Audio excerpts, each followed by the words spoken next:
Kiev affirme avoir repris jusqu'à 2 km russes autour de Bakhmout où le chef de Wagner accuse les troupes de Moscou de fuir leur position.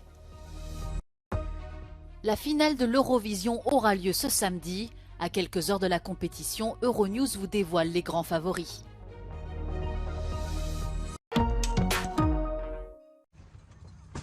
La contre-offensive ukrainienne a-t-elle débuté?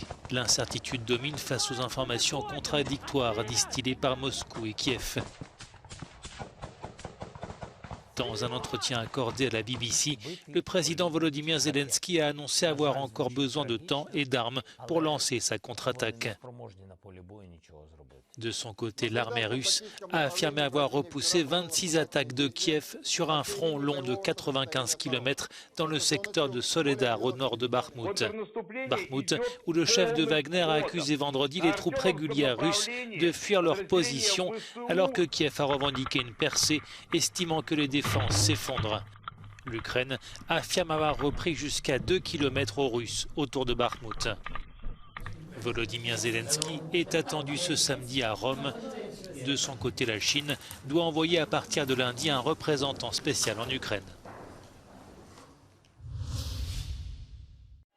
Libre pour au moins 2 semaines. L'ex-premier ministre pakistanais Imran Khan a été libéré sous caution par la Cour suprême.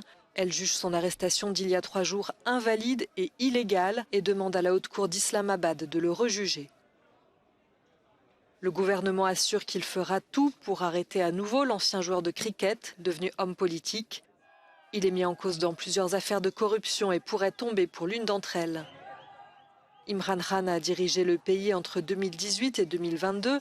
Il reste très populaire au Pakistan.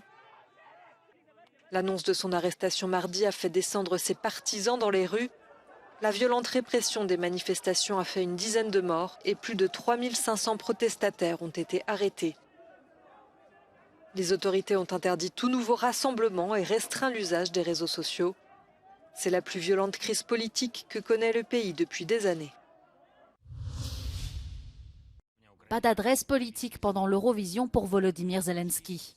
Le président ukrainien, qui était apparu au Festival de Cannes ou aux Grammys ces derniers mois, n'est pas le bienvenu à la finale du concours de chant européen.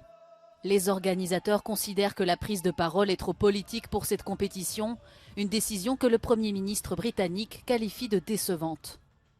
Lors d'une conférence de presse, un porte-parole de Downing Street a déclaré que les valeurs pour lesquelles l'Ukraine se battait n'étaient pas politiques et que l'Eurovision avait implicitement reconnu cela en bannissant la Russie de la compétition. La finale de cette année se déroule à Liverpool, au nord de l'Angleterre, qui remplace l'Ukraine, grande gagnante de l'édition précédente en raison de l'invasion russe.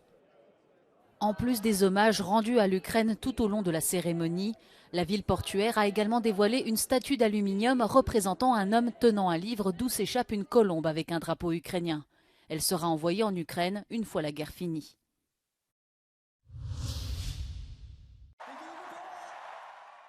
L'ordre de passage des 26 artistes qui se produiront ce samedi à Liverpool lors de la finale de l'Eurovision 2023 est désormais connu.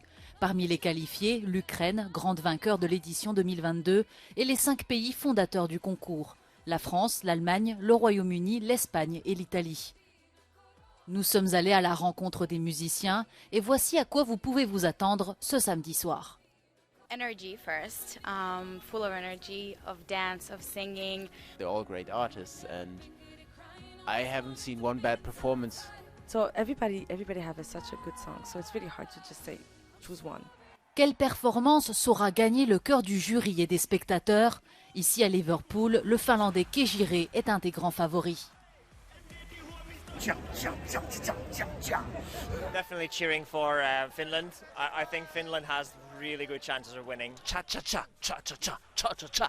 Sur Internet, Tattoo de Lorin a été le morceau le plus écouté de toutes les performances présentées cette année, avec l'italien Due Vita de Marco Mengoni en 2e position.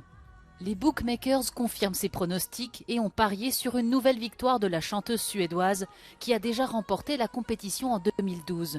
Mais il faudra attendre samedi soir pour découvrir le grand vainqueur.